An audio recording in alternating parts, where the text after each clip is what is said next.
14 जिले में 24 नुआ एनएसी घोषणा को नहीं नगर उन्नयन मंत्री कृष्णचंद्र महापात्र प्रतिक्रिया कहते कथा दे कथा रखिंट सरकार प्रथम पर्यायर 24 एनएसी घोषणा है 31 डिसेम्बर मध्य द्वितीय पर्यायर आउ कि एनएसी आ म्युनिसिपालिटी घोषणा है 28 एनएसी हेबो बोली घोषणा होता 28 ही घोषणा है एबे राज्यपाल पाखरु जहाँ स्वीकृति प्राप्त हो आसला से सबू घोषणा हो गला आगो को अन्य जगह गुड़िक भी घोषणा है जो स्थान को नहीं असुविधा अच्छी से सबू पुनः विचार कर राज्यपाल स्वीकृति मिले आगो को यह घोषणा है 28 एनएसी घोषणा होता 28 जाक एनएसी हम किंतु प्रथम फेज रे जहाँ मुख्यमंत्री माननीय मुख्यमंत्री एवं महामहिम गवर्नर को पाखरु जो स्वीकृति प्राप्त होगी आसला से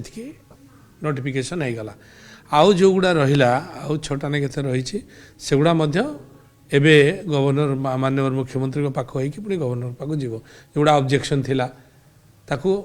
टाइम लगेला ऑब्जेक्शन हियरिंग हैला हियरिंग परे हबो तेणु से भी हबो तेणु 28 जाक जो माननीय मुख्यमंत्री घोषणा करते 28 जाक एनएसी हम एवं म्युनिसिपालिटी जोगुड़ा जहाँ क्लीयरेंस आसला 5टी एवं 4टी हो बाकी जो अच्छी सी भी पर फेज रे हम।